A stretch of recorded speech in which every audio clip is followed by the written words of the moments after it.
2026-27 სასწავლო წლისთვის საჯარო სკოლებში პირველ კლასელთა რეგისტრაციის მორიგი ეტაპი 20 ივლისს დაიწყება და 31 ივლისის ჩათვლით გაგრძელდება.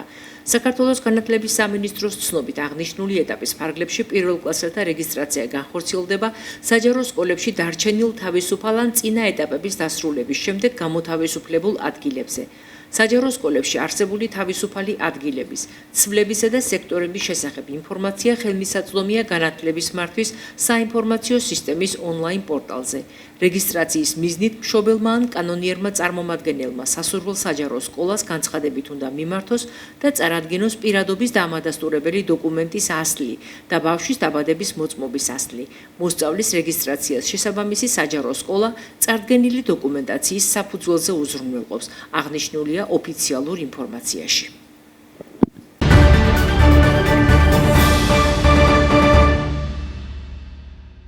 საქართველოს შინაგან საქმეთა სამინისტროს საგანგებო სიტუაციების მართვის სამსახურმა შაორის ტბის მიმდებარე ტერიტორიასა და კურორტ ბახმაროში დამატებითი სახანძრო სამაშველო ძალები განათავსა.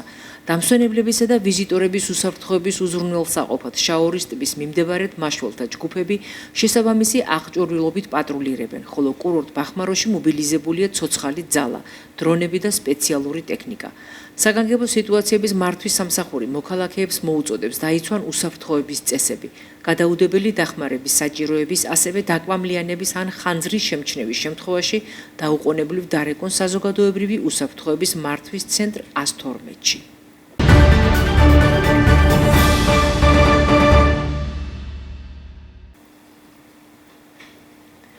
ჯანდაცვის მინისტრი მიხეილ სარჯველაძე საქართველოში გრიპის ვაქცინაციის დანერგვის პარტნიორობის რეგიონული შეხვედრის გახსნას დაესწრო.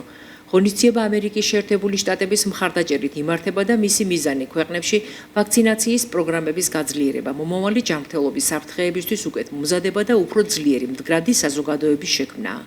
როგორც ჯანდაცვის მინისტრმა სიტყვით გამოსვლისას აღნიშნა, ამ მიმართულებით აქტიური თანამშრომლობა მნიშვნელოვანია სამინისტროსა და ქართული ჯანდაცვის სისტემის გასაძლიერებლად, ასევე ქვეყნებს შორის პარტნიორობისთვის.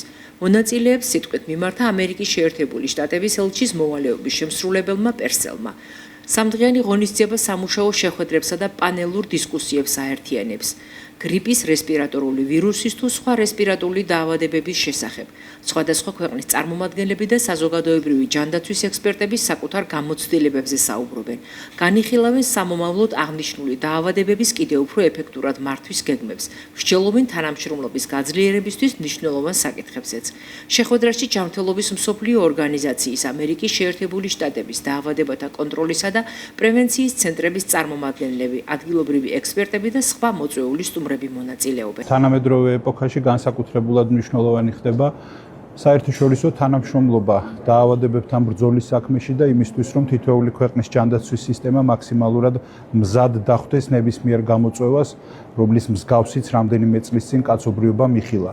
განსაკუთრებულად მნიშვნელოვანია ასეთი თანამშრომლობა რეგიონალურ ფორმატებში და ბუნებრივია, რომ ეს იქცევს ყურადღებას ამ ღონისძიებასთან დაკავშირებით, რომელსაც მასპინძლობს დღეს თბილისი და გულისხმობს პრაქტიკულად მთლიანად რეგიონულ წარმომადგენლობას, სხვადასხვა ექსპერტების, სხვადასხვა სამინისტროთა წარმომადგენლობის დონეზე. ეს განსაკუთრებულად მნიშვნელოვანია მსგავსი ტიპის თანამშრომლობა, რომელიც აუცილებელია როგორც ინფორმაციის ადრეული შეტყობინების, იმავდროულად გამოცდილების გაზიარების თვალსაზრისით და ვფიქრობ, რომ ეს თითოეული ამ ღონისძიების მონაწილისთვის იქნება განსაკუთრებულად ნაყოფიერი, განსაკუთრებულად მნიშვნელოვანი თანამშრომლობის პლატფორმა. I'm very pleased to be here today to continue the partnership and the work that we've done on health issues.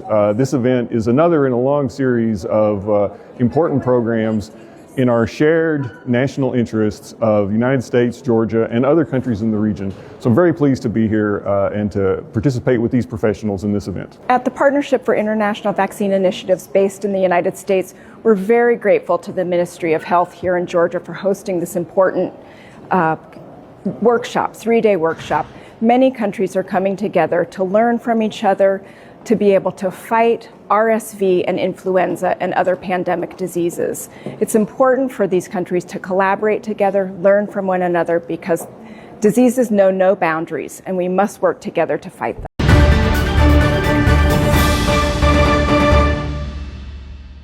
სპექტაკლი ძალიან ისე სპონტანურად დაიბადა. სულ დამყვება რაც ზესტაფონში ვარ, აი ამ ქალაქის სიყვარული. ქალაქის სიყვარული ნიშნავს ადამიანების სიყვარულს. მათი შეფასებიდან გამომდინარე, როგორი ნიჭიერები არიან ისინი, როგორი მრავალფეროვნები არიან და თითოეულს თავისი ნიჭი ქონდა აქვს და ეს ჩემი მხრიდან იყო ძალიან ისეთ აღქმული, მძაფრად და აი ამ ხალხის აყვანა მინდოდა სცენაზე. შეთავაზება წამოვიდა აქედან. სცენა ახდენილი ოცნება დავარქვით, იმიტომ რომ ჩემი აზრით არ არსებობს ადამიანი, რომელიც არ ოცნებობს სცენაზე და შეთავაზების შემდეგ აღმოჩნდა, რომ აი თითქმის ვინც ითამაშა ამ სპექტაკლში და ვინც იყო მუდმივი გუნდი, ყველა დამთანხმდა პირველსავე შესაძლებლობის, აი პირველსავე თხოვნის შემდეგ. და მე მადლიერი ვარ მათი, რომ არა ისინი არაფრით არ შედგებოდა ეს სპექტაკლი. გვერდში დამიდგა ქალაქის გამგეობა, მუნიციპალიტეტი, ნუ აი რა ვიცი, ძალიან ბევრი ადამიანი და შედგა ეს საოცრება. მეც ამას ვფიქრობ, რომ ეს იყო საოცარი სპექტაკლი, იმიტომ რომ ამდენი არაპროფესიონალი სცენაზე ჯერ მე მგონი არასულა. ერთ-ერთი პირველები ვიყავით ჩვენ. დღეს ძალიან ბევრია ესეთი სტუდია, რომელიც თხოვს, რომ მოდით აგიხდეთ ოცნებას და დადეკით სცენაზე, მაგრამ ყველას გაუმარჯოს ღმერთმა, ყველას წინსვლა და წარმატება ქონდეს, მაგრამ პირველები ვიყავით ჩვენ. და იყო მართლა ძალიან კარგი სპექტაკლი. თითეული მათგანი მთელი სპექტაკლის განმავლობაში იდგა სცენაზე. და სცენაზე დგომა, იცი რას ნიშნავს? არ არის აქ მეორე ხარისხოვანი და მთავარი როლი. ნიშნავს იმას, რომ კუთხეში უთქმელათაც, უსიტყვოთაც, ურულოთაც რომ იდგე, მაყურებლისთვის მაინც მის წინა ხარ და ძალიან მნიშვნელოვანია სცენაზე უსიტყვო დგომა თუნდაც. ეხლა ჩამოვედი 2 კვირის წინ და ყოველი ჩემი ნაბიჯის შემდეგ ვინც კი მხვდება ახლობელი, მეუბნება რომ ვაიმე რა კარგი იყო ხათნა, რა კარგი იყო ხათნა, მაგრამ სამწუხაროდ ვეღარ გავიმეორებთ, იმიტომ რომ ორი უსაყვარლესი ადამიანი დაგვაკლდა, ბატონი ედისონი და ბატონი ჯემალი და თუ კი თქვენი სურვილი იქნება და თქვენი ხელშეწყობა, გავაცოცხლებ ამ სპექტაკლს აი ამ ადამიანების მოსაგონრად და იმ ლამაზი დღეების ჩვენი რეპეტიციების, ჩვენი სპექტაკლების და ამით კიდევ ერთხელ გადავხდი მადლობას მონაწილეებს და მე მგონი გავახარებ მაყურებლის გულსაც. ტელეკომპანია Argos დახმარებით 18 ივლისს შაბათს სპექტაკლი სცენა ახდენილი ოცნების ეგიდით მეფელირი თავშესაფარში გავა, ესე იგი Argos ტელევიზიით ეკრანზე. საღამოს 7 საათზე.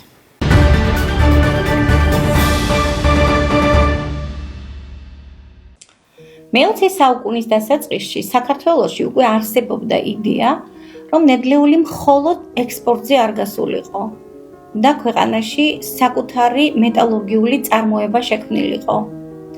ნიკო ნიკოლაძის ზესტაფონის ტერიტორია მიაჩნდა ამ წარმოებისათვის პრიორიტეტულ ლოკაციად. გადამწყვეტი მნიშვნელობა მის გეოგრაფიულ მდებარეობას, სატრანსპორტო კავშირებს, ენერგეტიკულ რესურსებთან სიახლოვესა და სამრეწველო განვითარების პოტენციალს ჰქონდა. 1929 წელს პროექტის აქტიური დაგეგმვა დაიწყო. სპეციალურმა კომისიამ რამდენიმე შესაძლო ლოკაცია შეისწავლა და საბოლოოდ კი გადაწყდა, რომ ნიკო ნიკოლაძის გზა გაეგრძელებინათ და ქარხნის მშენებლობა ზესტაფონში დაწყებულიყო. იმავე წელს საპროექტო ხელშეკრულება გაფორმდა გერმანულ კომპანია Siemens-ი და Halskes-თან, რამაც ქარხნის მშენებლობის პროცესი ახალ ეტაპზე გადაიყვანა. პირველი ქართული ფეროშენადნობის მიღების საკითხი კი გიორგი ნიკოლაძე მითავა. სორბონის უნივერსიტეტის დოქტორმა, მათემატიკოსმა, გამომგონებელმა და ქართული ტექნიკური ტერმინოლოგიის შემქმნელმა თავისი სტუდენტებისაგან მეტალურგების ჯგუფის შეკრიბა და ქარხნისთვის საჭირო ტექნოლოგიებზე დაიწყო მუშაობა. 1930 წელს მისი ხელმძღვანელობით თბილისში პირველი საცდელი ქარხანა აშენდა. სწორედ აქ გიორგი ნიკოლაძის მიერ ადგილობრივი ნედლეულისაგან ფერომანგანუმის ელექტროდნობის უნიკალური ტექნოლოგია დამუშავდა. ამ საცდელი ღუმელის წარმატებამ ზესტაფონში ფეროშენადნობთა ქარხნის მშენებლობას დაუდო საფუძველი, რომელიც დღესაც მის სახელს ატარებს. საბოლოოდ 1933 წლის 30 ოქტომბერს 13 საათსა და 37 წუთზე ქარხნის პირველ საამქროში პირველი ისტორიული დნობა განხორციელდა. დღეს 10 წლეულების შემდეგ ზესტაფონის ფეროშენადნობთა ქარხანა კვლავ საქართველოს ერთ-ერთ უმნიშვნელოვანეს სამრეწველო საწარმოდ რჩება. მისი პროდუქცია მსოფლიოს მრავალ ქვეყანაში გადის, ხოლო ქარხანა ქვეყნის ინდუსტრიული განვითარების უმნიშვნელოვანეს ნაწილად განაგრძობს არსებობას.